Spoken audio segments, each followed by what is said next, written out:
Hey guys, welcome back to my editor MS Excel. दोस्तों, ये हमारी क्लास नंबर 4 है।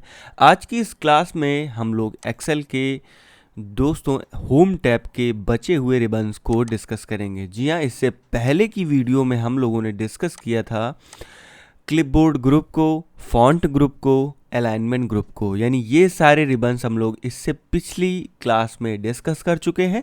आज की क्लास में हम लोग आगे के रिबन्स के ग्रुप को डिस्कस करेंगे। तो चलिए स्टार्ट करते हैं। आपको बताना चाहूँगा कि इससे पहले मैंने क्लास 3rd में ये सब डिस्कस किया था, उसका लिंक आपको डिस्क्रिप्शन में मिल जाएगा। और हमारे इस कोर्स का स्टार्टिंग से वीडियोस के, यानी कि क्लास 1, क्लास 2 और क्लास 3 के सभी वीडियोस आपको इस वीडियो के डिस्क्रिप्शन में मिल जाएंगे। आप चाहें तो वहाँ क्लिक करके उसे देख सकते हैं। और दोस्तों, अगर आप चाहें तो आप यहाँ से भी कंटिन्यू कर सकते हैं। तो चलिए आपको बताना चाहूँगा सबसे पहले इस ग्रुप के बारे में, यानी कि जो नंबर ग्रुप है, इसके सारे रिबन्स का जो वर्क होता है वो वर्क ये होता है दोस्तों, किसी भी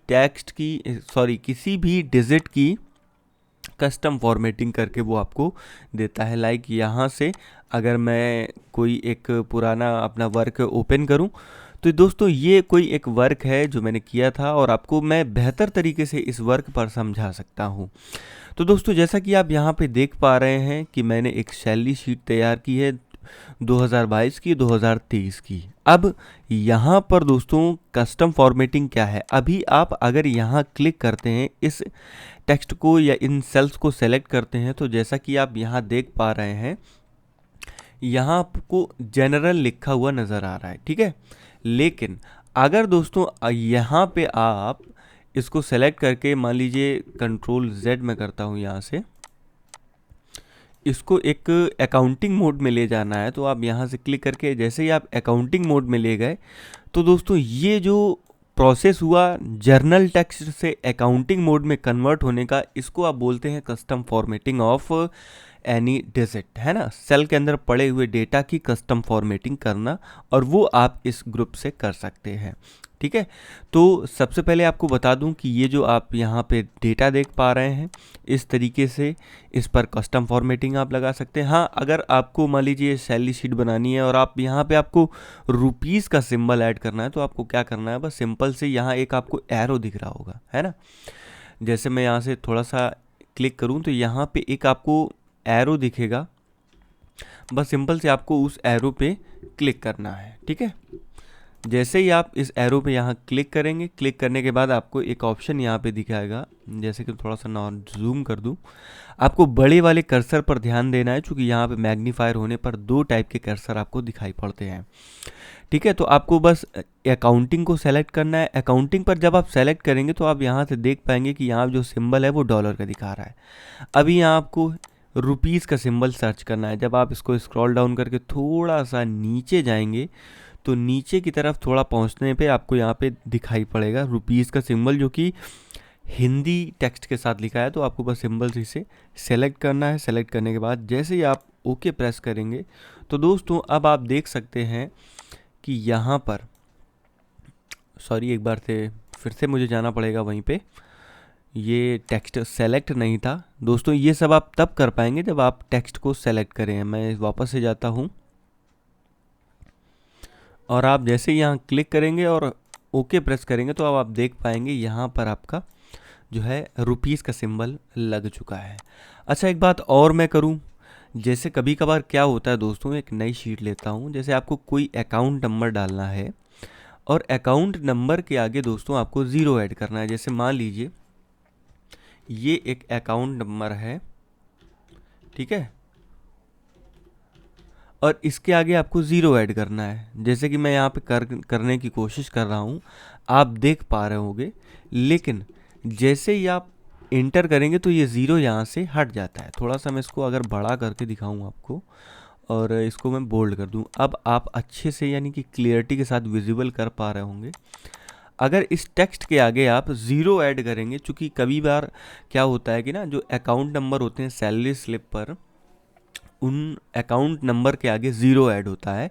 तो आपको एक्सेल शीट में बनाना होता है डेटा, और उसमें 0 आप जैसे फिल करते हैं, तो दोस्तों आप यहाँ पे देख पा रहे होंगे कि 0 अब यहाँ पर नहीं ऐड हो रहा है। तो इस तरीके से ज़ीरो ऐड करना भी आप यहाँ से इस सेक्शन से कर सकते हैं। लाइक यहाँ से आप इस एरो पे क्लिक करेंगे। इस एरो पे क्लिक करने के बाद आपको एक ऑप्शन दिखेगा नीचे की तरफ कस्टम का। कस्टम पे क्लिक करेंगे, उसके बाद बस सिंपल से यहाँ जनरल लिखा होगा, ठीक है। तो जितने भी यहाँ पे जनरल को आपको बैक स्पेस मार के बैक आ जाना है। उसके बाद ये जो नंबर है इसके जितने भी डिजिट हैं उतने ही ज़ीरो आपको यहाँ पे ऐड करने पड़ेंगे। 1 2 3 4 5 6 7 8 9, ठीक है। तो आपने देखा कि मैंने 8 डिजिट का जो अकाउंट नंबर है तो उस वजह से 8 डिजिट ऐड किए। उसके बाद जो एक ज़ीरो एक्स्ट्रा ऐड किया, उस ज़ीरो से आप अपने इस डिजिट वाले डेटा में ज़ीरो ऐड कर सकते हैं। जैसे आप यहाँ इतना क्लिक करके ओके करेंगे तो दोस्तों अब आप देख पा रहे हैं कि आप जनरली यहाँ पे ज़ीरो आपके अकाउंट नंबर के सामने ऐड हो गया, ठीक है। तो दोस्तों वैसे बताने की ज़रूरत इसलिए पड़ी ना कि कभी कभार आपको ये काम करना पड़ता है और ऐसा एक्सेल में पॉसिबल नहीं हो पाता है, तो आप इसे कैसे कर सकते हैं, तो आप इसे नंबर ग्रुप के सहायता से कर सकते हैं, ठीक है। इसके अलावा अगर मैं बात करूं, कुछ लोग ये बोलेंगे कि सर इसको हम लोग वैसे भी कर सकते हैं। लाइक गूगल पे जाएंगे और गूगल पे जाने के बाद यहाँ से हम रुपीज़ का सिंबल सर्च करेंगे और रुपीज़ का सिंबल यहाँ से कॉपी कर लेंगे। कॉपी करने के बाद वापस आ करके मान लीजिए ये वाला टेक्स्ट है और इसमें हम लोग पेस्ट कर देंगे। ऐसे पेस्ट करने के बाद 2-3 स्पेस मारेंगे और लास्ट में जाएंगे, डॉट लगा करके डबल ज़ीरो ऐड कर देंगे। सर हम ऐसे भी कर लेंगे। तो दोस्तों मैं आपको बताना चाहूँगा कि इस सिंबल यहाँ पर जो भी चीज़ें लिखी हुई हैं ये अकाउंटिंग मोड में है और ये आप चाहो तो ईज़िली ऐड कर सकते हो। लाइक यहाँ पे मैंने इस डेटा को सेलेक्ट किया और मैं चाहता हूँ कि इस कॉलम में ये आ करके ऐड हो जाए, तो मैं इसको सिंपल से सेलेक्ट करता हूँ और ऊपर जा करके ऑटो सम पे जैसे क्लिक करूँगा तो आप देख पाओगे यहाँ पर, थोड़ा सा इसको मैं बोल्ड कर दूँ, ये पूरी जो सेल्स हैं ये सभी ऐड हो गई।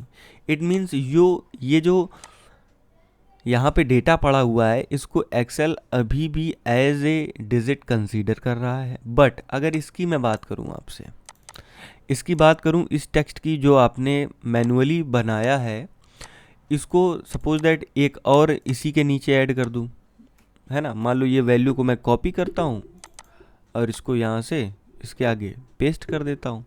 पेस्ट करने के बाद डॉट लगा करके 2 ज़ीरो ऐड कर देता हूँ। अब इस दो टेक्स्ट को चलिए केवल ऐड करके मैं आपको दिखाता हूँ क्या ये दोनों ऐड हो रहे हैं। तो आप प्लस लगाएंगे, इसको सेलेक्ट करेंगे, फिर से प्लस लगाएंगे, इसको सेलेक्ट करेंगे और जैसे ही आप इंटर करेंगे तो यहाँ देखिए आपको बता देगा इनवैलिड वैल्यू, बिकॉज ऑफ ये जो डेटा आपने यहाँ पे फिल किया है इसे Excel as a text consider कर रहा है, इस वजह से ऐसा पॉसिबल नहीं होता है। तो दोस्तों आपको जो रुपीज़ का सिंबल ऐड करना है तो आपको बस सिंपल से वही प्रोसेस करना है, आपको कस्टम फॉर्मेटिंग करके इसे करना है। अब अगर आप इसे वापस चाहो तो इसको देखिए, आप जब भी आप इसे सेलेक्ट करेंगे तो यहाँ से अगर मैं आपको जूम करके दिखाऊं तो ये देखिए अभी भी यहाँ पर एक्सेल इसको जनरल टूल में ले रहा है ना, जनरल समझ रहा है। बट अगर यहाँ की मैं बात करूँ तो यहाँ जैसे आप क्लिक करेंगे तो आप देख पाएंगे यहाँ ये अब जो डिजिट यहाँ पे लिखे हुए हैं ये अकाउंटिंग मोड में लिखे हुए हैं ना, और इसको आप चाहो तो वापस से जनरल कर सकते हो, ठीक है। इस तरीके से समझ रहे हैं आप। तो इस तरीके से दोस्तों मैंने बताया कि जो ये सिस्टम होता है नंबर फॉन्टिंग का ये क्यों ज़रूरी होता है। अच्छा, नीचे जो चीज़ें लिखी है यहाँ पे आप क्या कर सकते हो, चलिए मैं इसको यहाँ से पहले इसको सेलेक्ट करता हूँ और इसको जनरल कर दूँ। जनरल करने के बाद ये दो सेल मैं यहाँ से कॉपी कर लेता हूँ और यहाँ पर इंटर करके पेस्ट कर देता हूँ, ठीक है। चलिए इसको यहाँ से डिलीट कर देता हूँ। अब ये वापस से मैंने इसी अपनी सारी सेल को वैसा ही कर दिया। अब यहाँ से आप कोई भी यानी यूनाइटेड किंगडम के सिंबल को आप यहाँ से यूरो ऐड कर सकते हैं, यहाँ आप चाइनीज़ का युआन ऐड कर सकते हैं और कुछ करेंसीज आपको यहाँ पे दी हुई हैं जो आप चाहें आसानी से इजीली यहाँ पे ऐड कर सकते हैं, ठीक है। बट रुपीज़ ऐड करने के लिए आपको वहीं जाना पड़ेगा जैसा मैंने थोड़ी देर पहले आपको बताया। इसके अलावा परसेंटेज का क्या फॉर्म होता है, अगर आप इस डेटा को परसेंटेज के फॉर्म में लिखना चाहते हैं तो आप यहाँ पे क्लिक करेंगे तो आपका जो डेटा है वो परसेंटेज के फॉर्म में कन्वर्ट होके लिख गया, ठीक है। अच्छा, कॉमा की बात रही, कॉमा का यूज़ ये जर्नली आप किसी भी टेक्स्ट को सेलेक्ट करके एक जैसे कि इस वैल्यू को मैंने यहाँ पे लिखा, तो आप देख पा रही है इंटरनेशनल डिजिट वैल्यू की इसमें आ गया है ना। अब इंडिया की भी एक होती है, चूँकि यहाँ पे डबल ज़ीरो लगा हुआ है लास्ट में। इस तरीके से आप कॉमा वाली जो है ना, इसको थोड़ा सा मुझे नाम याद नहीं आ रहा है ना, कॉमा के स्टाइल से आप यहाँ पे लिख सकते हैं, किसी भी वैल्यू में कॉमा डाल सकते हैं यहाँ से। अच्छा, इन सभी वैल्यूज़ के लास्ट में एक ज़ीरो और ऐड करना है तो आप यहाँ से ऐड कर सकते हैं। एक ज़ीरो कम करना है या आपको केवल 1 डिजिट रखना है आफ्टर डेसिमल, तो आप यहाँ से 1 डिजिट रख सकते हैं या पूरा का पूरा डेसिमल हटा सकते हैं ना। तो इस तरीके से आप लोग दोस्तों देख पा रहे हैं, यहाँ से आपने इस नंबर ग्रुप का यूज़ किया। इसके बाद दोस्तों अगर मैं आपसे बात करूं तो इसका और भी मैक्सिमम कुछ अच्छा सा यूज़ होता है। लाइक मैं अगर आपको दिखाऊं यहाँ से, थोड़ा सा मैं आपको डिटेल में ले जाना चाहूँगा। तो कस्टम फॉर्मेटिंग को अगर मैं यहाँ से ओपन करूँ तो आप यहाँ से देख पाएंगे कि जो मैक्सिमम यूज़ होता है वो इस तरीके के सेल्स होते हैं। अगर एक एग्जांपल लें हम यहाँ पे, थोड़ा सा मैं आपको जूम करके दिखाऊंगा, थोड़ा सा समझने की कोशिश करिएगा। यहाँ पे जो फॉर्मेट कैटेगरी है वो 1000 की क्या होगी, जर्नल में। अगर आप 1000 यहाँ पे टाइप करते हैं तो वो जनरल में होता है। इसके बाद अगर नंबर की कैटेगरी में आप जाएंगे तो ये 0 होगा, अगर 10,000 है तो .0 होगा, अगर 10,000 1000 को इस कैटेगरी, यानी कि ये जो लिखा है ये कैटेगरी है, नंबर की कैटेगरी। और टेक्स्ट आपको या डिजिट आपको इस तरीके से लिखा हुआ मिलेगा, और सिंबल आपको इस तरीके के यूज़ करने हैं। फ़िलहाल एडवांस एक्सेल में मैं इन सभी चीज़ों का यूज़ आपको सही से करना बताऊंगा। अभी के लिए फ़िलहाल आपको यहाँ से इतना ही समझना होगा, है ना। क्योंकि ये स्टार्टिंग है और किसी टाइप का कोई डेटा यहाँ पे पड़ा नहीं हुआ है, तो मैं आपको अच्छे से एक्सप्लेन नहीं कर पा रहा हूँ इसमें। लेकिन हाँ, फिलहाल आगे की वीडियोस में आप हमारे इस चैनल को सब्सक्राइब करके रखिएगा। मैं डेफिनेटली आपको इन सभी के बारे में डिटेल से बताऊँगा, ठीक है। अच्छा दोस्तों, अब हम लोग बात कर लेते हैं कंडीशनल फॉर्मेटिंग की। तो सबसे पहले आपको बताना चाहूँगा, जो कंडीशनल फॉर्मेटिंग होती है वो दोस्तों बेसिकली यूज़ की जाती है दो डेटा के बीच में कंपेयर को लेकर के। आप किन्हीं भी दो डेटा यानी दो वैल्यू के बीच में कंपैरिजन कर सकते हैं। लाइक यहाँ पे जो सबसे पहला ऑप्शन दिख रहा है इसमें लिखा हुआ है highlight cell rule and greater than, less than, between, equal. तो चलिए एक एक करके मैं आपको बताता हूँ कैसे इसको यूज़ किया जाता है। तो सबसे पहले इसको मैं जूम आउट कर लूँ थोड़ा सा। मान लीजिए ये सभी की सैलरी है, ये सभी नेम है, और मुझे ये फाइंड करना है कि किसकी सैलरी इस डेटा में 70,000 से ऊपर है। तो मैं सिंपल से इसे सेलेक्ट करूँगा, और अगर मुझे हाईलाइट करना है तो मैं इसे क्या करूँगा, तो यहाँ जाऊँगा हाईलाइट सेल रूल पे, ग्रेटर देन पे क्लिक करूँगा। तो जैसे मैंने ग्रेटर देन क्लिक किया, यहाँ पर बाय डिफ़ॉल्ट अभी 128 है। अब मैंने फाइंड करना है कि किसकी सैलरी 70,000 से एबव है। तो यहाँ पर मैंने दोस्तों क्या किया, 70,000 फिल कर दिया। जैसे मैं यहाँ पे 70,000 फिल करता हूँ तो दोस्तों आप देख पा रहे हैं यहाँ पर कुछ वैल्यूज़ आपकी हाईलाइट होकर के आ गई, है ना। जो भी आपकी यहाँ पर सेल्स हैं उनमें जिसमें भी 70,000 से ऊपर की वैल्यू है वो लिखी हुई है, वो आपको ये एक्सेल हाईलाइट करके दे देगा। अगर आप चाहें तो यहाँ से कुछ अलग मोड, जैसे ग्रीन में चाहते हैं आप या रेड बॉर्डर में चाहते हैं, जो भी आप चाहते हैं वह आप सेलेक्ट करके, आप यहाँ से उसे सेलेक्ट करके जैसे ही आप ओके प्रेस करेंगे तो वो वैल्यूज़ आपकी यहाँ पर सेलेक्ट करके एक्सेल आपको दे देगा। अगर मान लीजिए जैसे ही इसको मैं यहाँ से कम करूँगा, 65,000 करूँगा, तो वो वैल्यू ऑटोमेटिक हाइड हो जाएगी, और जैसे मैं उसको एबव ले जाऊँगा 80,000, वो वैल्यू आपकी ऊपर आ जाएगी, है ना।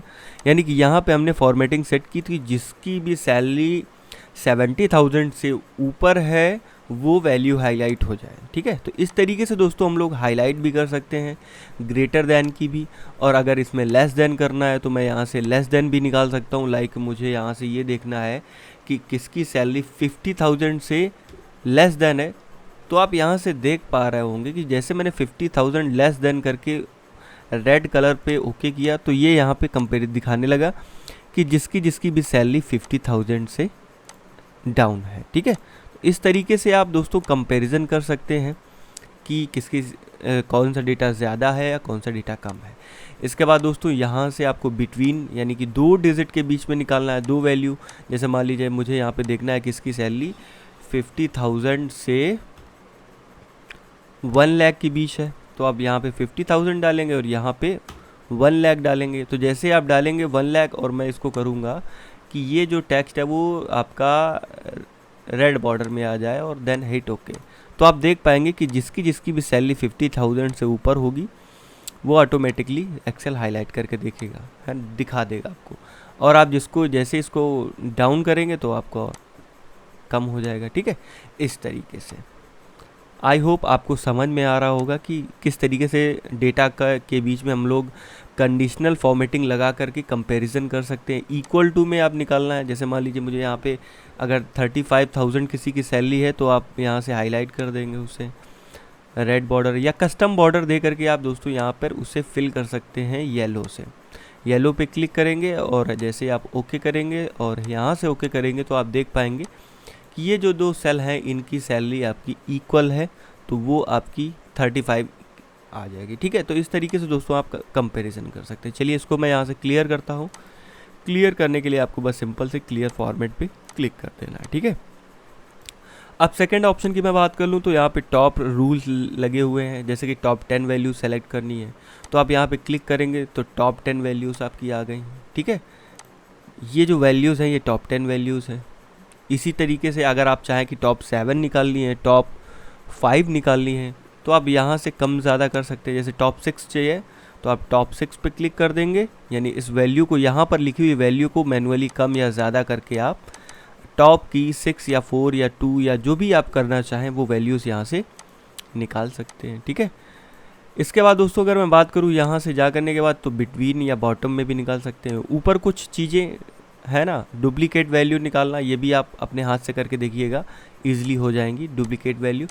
टॉप 10, इसके बाद बॉटम 10%, अबव, बिलो, ये सारी चीज़ें आप अपने हाथ से करके देखिएगा, ईजिली आसानी से आप कर पाएंगे। आप किसी भी डेटा को बनाइएगा और सेलेक्ट करके उसको करने की कोशिश करिएगा। ठीक है, अगर कोई भी दिक्कत आती है तो आप नीचे हमें दोस्तों डेफिनेटली मैसेज कर सकते हैं, कमेंट कर सकते हैं। ठीक है, इसके बाद डेटा की अगर आप चाहते हैं कि डेटा में बार बनाना चाहते हैं तो आप इस तरीके से पाई चार्ट या बार बना करके डेटा को आप यहाँ पे डाल सकते हैं। ठीक है, चलिए सबसे पहले मैं क्या करता हूँ, इसको सेलेक्ट करके इसको मैं इसकी फॉर्मेटिंग क्लियर करता हूँ। क्लियर करने के बाद अगर आप बार ग्राफ डालना चाहेंगे दोस्तों तो आप यहाँ से ईजिली डाल सकते हैं। अच्छा, ये सबसे ज़्यादा क्यों आ रहा है, चूँकि यहाँ पे वैल्यू सबसे ज़्यादा लिखी हुई है। जैसे मैं इसको कम ज़्यादा करूँगा 25,000, ठीक है, मान लीजिए 25,000 किया तो ये इजीली दोस्तों कम हो जाएगी। ठीक है, इस तरीके से आप अपने डेटा पर बार ग्राफ डाल सकते हैं और कुछ अट्रैक्टिव अपने डेटा को बना सकते हैं इसी तरीके से। ठीक है, अच्छा, आइकन्स वगैरह आप चाहें तो आप आइकन सेट कर सकते हैं। यहाँ पर ये देखिए रेटिंग के, इंडिकेशन के, फ्लैग वगैरह लगा सकते हैं, जो भी चाहे आप आराम से ईजिली कंडीशनल फॉर्मेटिंग से कर सकते हैं। बस दोस्तों इसका यूज़ यही होता है। इसके अलावा अगर मैं आपसे बात करूँ यहाँ पे क्लियर करके फॉर्मेट की, तो यहाँ पे नीचे एक ऑप्शन आता है न्यू रूल की। तो दोस्तों रूल्स वगैरह आप यहाँ से सेलेक्ट करके देख सकते हैं, आप कंपैरिजन लगा सकते हैं। जैसे कि मैं यहाँ पे जाऊँ, use a formula to determine which cell is to format, है ना, इस तरीके से। तो यूनिक या डुप्लीकेट वैल्यू आपको अगर यहाँ से क्लिक करनी है तो फॉर्मेट ओनली यूनिक और डुप्लीकेट वैल्यू।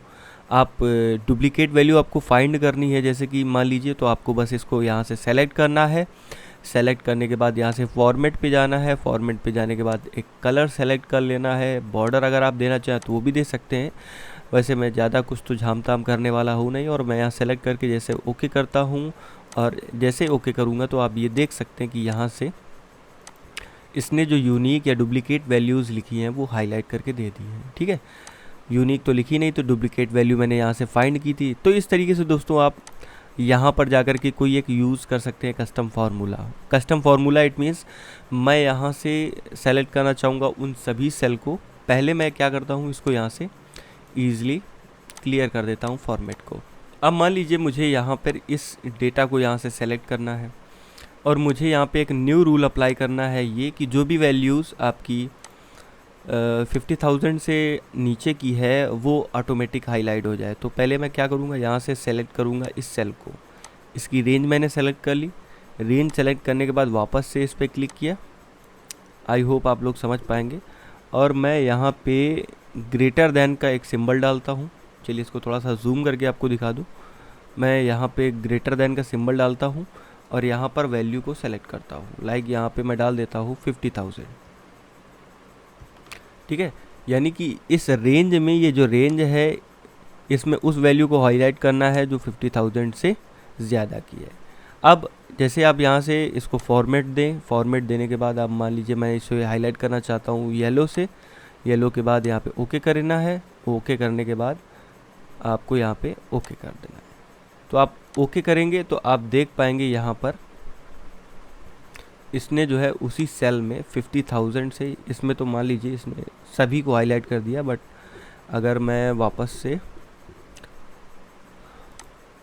जाता हूँ, इसको मैं सेलेक्ट करता हूँ और यहाँ जाने के बाद मैं मैनेज रूल पर जाता हूँ और इस रूल पे, यहाँ पे इसको मैं इस रूल पे क्लिक करके इसको एडिट करता हूँ। इसको यहाँ से आपको करना क्या है, डॉलर के सिंबल को हटा देना है और डॉलर पे सिंबल को हटाने के बाद ओके प्रेस करना है, देन अप्लाई करना है। जैसे ही आप अप्लाई करेंगे तो अब आप देख पा रहे होंगे कि जो भी वैल्यू 50,000 से ऊपर है वो आपकी एक्सेल ने यहाँ पर हाईलाइट कर दी है ना। तो ये जो रूल्स वगैरह है ये अप्लाई करना, ये भी एडवांस एक्सेल के ही पार्ट होते हैं। आप यहाँ से ईज़िली कर सकते हैं। न्यू रूल, क्लियर रूल अगर आपको करना है तो आप यहाँ से सेलेक्ट करके रूल को क्लियर कर सकते हैं। तो इस तरीके से आई होप आपने सीखा। जैसे कि मैंने यहाँ पे लगाया, कंट्रोल Z करता हूँ, वापस जाता हूँ, यहाँ पर आकर के मैनेज रूल पर आप देख सकते हैं कि मैंने एक रूल लगाया था यहाँ पर कि जो फार्मूला है उसमें, मतलब जो भी रूल क्या था कि जो भी मेरी रेंज है F6 की, यानी ये F और 6 तक की रेंज जो है F6 से F19 तक की, इसमें वो वैल्यू आपकी हाईलाइट हो जाए जो 50,000 से ऊपर की हो, है ना। अच्छा, ये पहली बार में इसलिए हो गया था क्योंकि दोस्तों करना क्या होता है कि जो पहली सेल आपने सेलेक्ट की थी उससे आपको डॉलर का सिंबल हटाना होता है, तभी ये आपको एग्जैक्ट वैल्यू करके देगा। ये क्यों होता है आई डोंट नो, बट आप इसी तरीके से फाइंड कर सकते हैं। ठीक है, अच्छा आप चाहते हैं कि इस रूल को आपको डिलीट करना है तो आप इस सिंपल से इस रूल को सेलेक्ट करिए और डिलीट रूल पे क्लिक करिए, अप्लाई करिए और ओके कर दीजिए। तो अब आप देख पाएंगे कि आपकी जो शीट है यहाँ से रूल ईजिली हट चुका है। ठीक है, तो इस तरीके से दोस्तों आप कंडीशनल फॉर्मेटिंग से रूल आइकन सेट कर सकते हैं, किसी चीज़ को हाईलाइट कर सकते हैं, ग्रेटर देन वैल्यू निकाल सकते हैं, रूल्स वगैरह लगा सकते हैं और कई सारे रूल्स होते हैं जो मैं आपको आगे के वीडियोस में बताऊंगा। ठीक है, अभी के लिए फ़िलहाल इतना ही मैं आपको इंट्रोड्यूस करा रहा हूँ एक्सेल से कि किस पार्ट का क्या वर्क होता है। तो फ़िलहाल इसमें आप लोगों ने इतना ही सीखना है।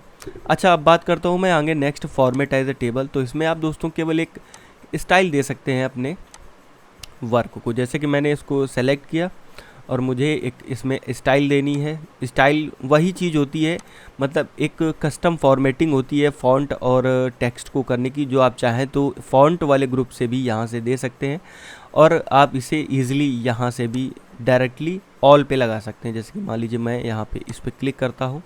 इस पर क्लिक करने के बाद बस आपको सिंपल से कुछ नहीं करना है, क्रिएट टेबल क्लिक करना है। तो आप देख पा रहे होंगे कि ये कस्टम फॉर्मेटिंग यहाँ पर लग चुकी है। ठीक है, एक स्टाइल यहाँ पे अप्लाई हो चुकी है जिसने क्या किया, डेटा को आपके एक अच्छे से लुकअप में दे दिया। ठीक है, ऊपर वाले सेल को अगर आप चाहें तो ईज़िली आप यहाँ पर जा कर के हटा सकते हैं। डेटा के टैब में जाना होता है और फ़िल्टर को अगर आप यहाँ से हटा देंगे, ये फ़िल्टर के ऑप्शन को आप डीसेलेक्ट कर देंगे तो यहाँ से ईज़िली ये हट जाएगा। ठीक है, कंट्रोल Z करके मैं वापस आता हूँ और वापस से होम टैब पर आकर के आपको यहाँ पर देख सकते होंगे आप सारे जो है ना, कुछ लाइट में स्टाइल्स दिए हुए हैं, कुछ मीडियम में स्टाइल्स दिए हुए हैं, कुछ डार्क में स्टाइल्स दिए हुए हैं।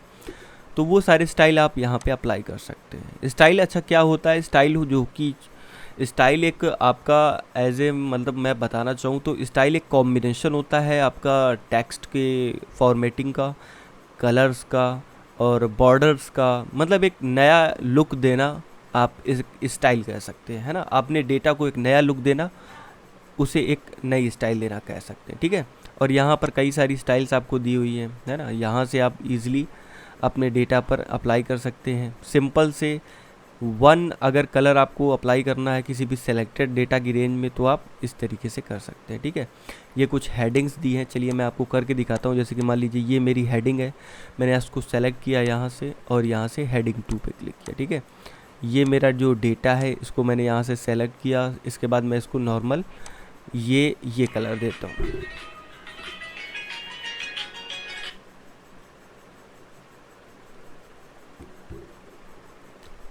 इसके बाद मैंने अपने इस डेटा को यहाँ से सेलेक्ट किया, सेलेक्ट करने के बाद मैं यहाँ से इसको ग्रीन दे देता हूँ। फिर मैंने इसको यहाँ से सेलेक्ट किया, सेलेक्ट करने के बाद मैं इसको यहाँ से कुछ और कलर दे सकता हूँ इस तरीके से। तो आई होप आप लोग दोस्तों समझ पा रहे होंगे कि आप अपने डेटा को इस तरीके से कुछ न्यू स्टाइल दे सकते हैं, ठीक है। तो ये बात रही आपकी कंडीशनल फॉर्मेटिंग की और फॉर्मेट एज अ टेबल की, और कुछ स्टाइल वगैरह या आप दोस्तों कुछ न्यू लुक अपनी टेबल को या अपने डेटा को दे सकते हैं इस तरीके से।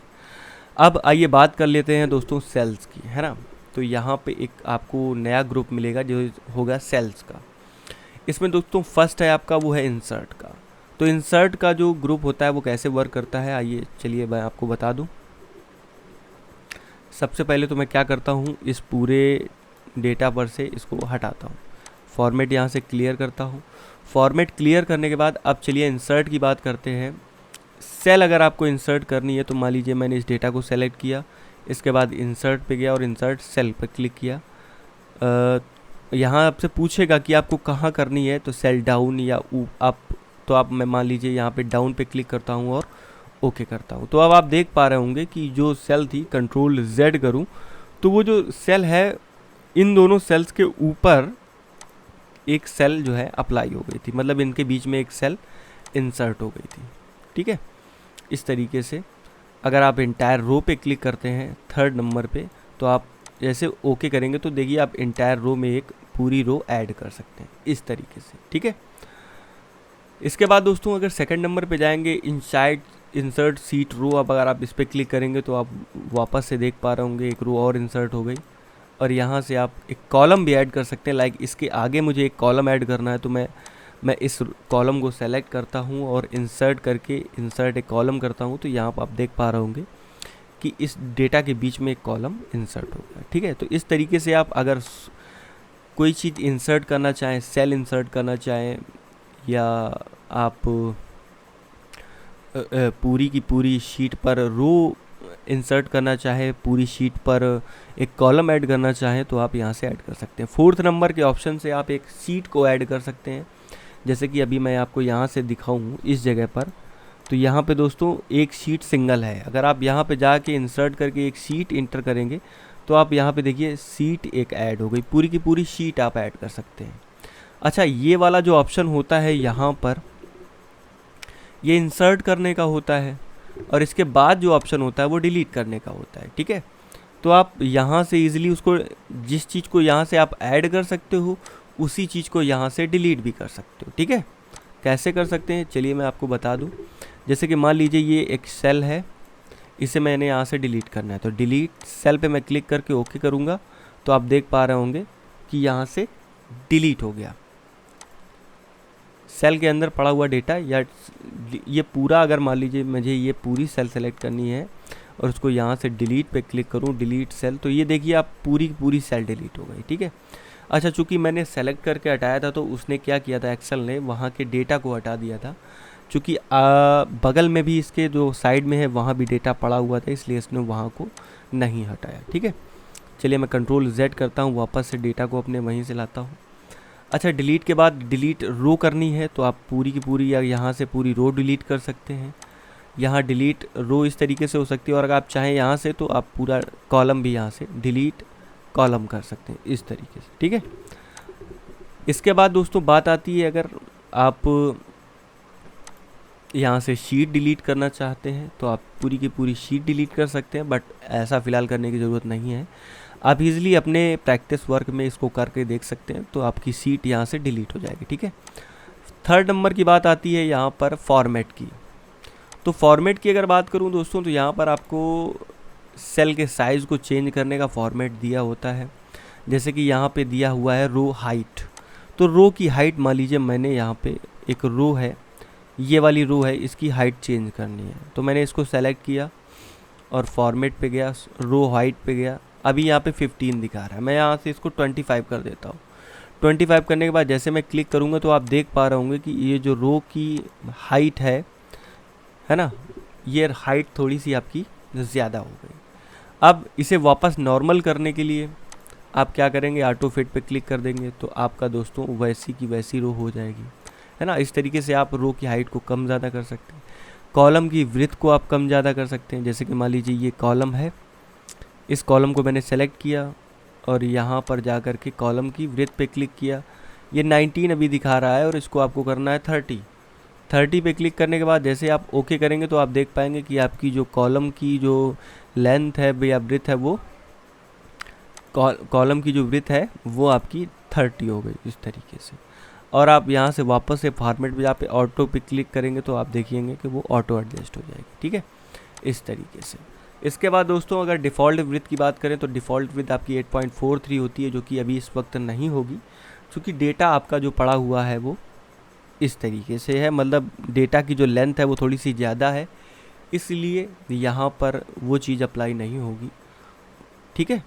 इसके बाद अगर मैं बात करूँ आपकी हाइड एंड अनहाइड, तो हाइड रो कर सकते हैं। जैसे कि मान लीजिए मुझे इस पर्सन की सैलरी नहीं भेजनी है तो मैं योगेश शुक्ला को यहाँ से हाइड करना चाहूँ तो मैं यहाँ फॉर्मेट पे जा करके हाइड रो पर क्लिक करूँगा तो यहाँ से देखिएगा कि वो रो हाइड हो गई।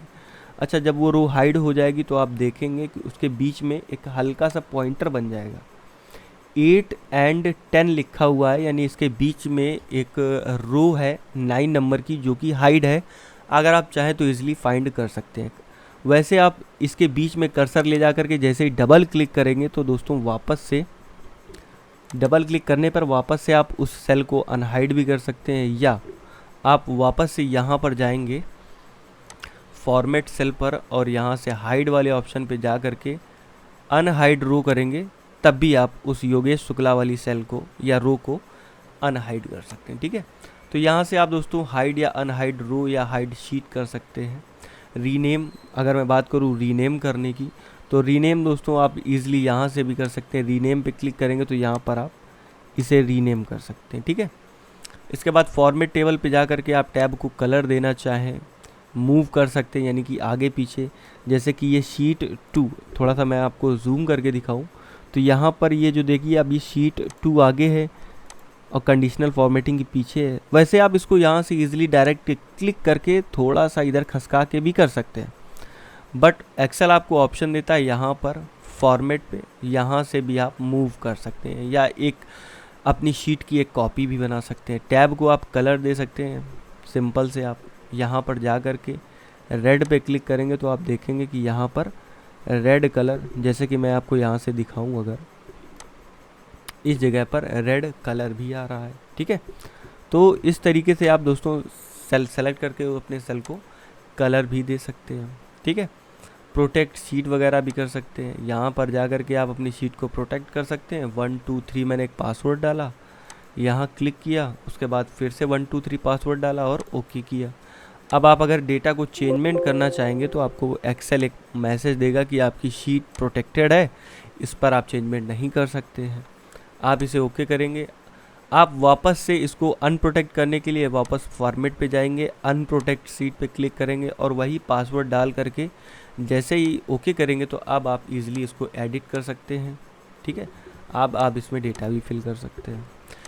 ये केवल एक बार के लिए पासवर्ड होता है, ये आप पासवर्ड लगा के किसी भी दोस्त को देंगे तो वो इजीली, अगर पासवर्ड जब तक बताएंगे नहीं तब तक इस फॉर्मेटिंग में कोई भी चेंजमेंट नहीं कर सकता वो, ठीक है। ऐसा आप लोग तब करते हैं जैसे कि आपके डेटा को कोई कॉपी कर ले या चोरी ना कर ले, इसलिए आप इसे प्रोटेक्ट करके भी दिखा सकते हैं, ठीक है। इसके अलावा सेल लॉक करना या फॉर्मेटिंग सेल, आप दोस्तों जैसे कि मैंने आपको बता ही दिया है, फॉर्मेटिंग सेल का वही सारे ऑप्शंस होते हैं। इसका बेसिकली ये वहीं से आते हैं, जैसा कि यहाँ पर क्लिक करने के बाद आते हैं, ठीक है। ये कोई नया ऑप्शन नहीं है, ये पहले से ही आप लोग सीख चुके हैं। इसके बाद के ऑप्शंस का यूज़ मैं आपको बताऊँगा अगले वीडियो में। अभी के लिए बस इतना ही, चूँकि वीडियो काफ़ी लेंथ लंबी हो चुकी है। अगर मैं यहाँ से रिकॉर्डिंग ऑन करूँ तो दोस्तों वीडियो हो चुकी है आपकी काफ़ी लंबी। अब इसके बाद का जो वर्क है वो मैं आपको नेक्स्ट वीडियो में बताऊंगा। तो दोस्तों नेक्स्ट वीडियो के लिए आप अपना ख्याल रखिएगा, चैनल को सब्सक्राइब कर लीजिएगा। मिलता हूँ आपसे एक न्यू वीडियो में, तब तक के लिए जय हिंद, वंदे मातरम।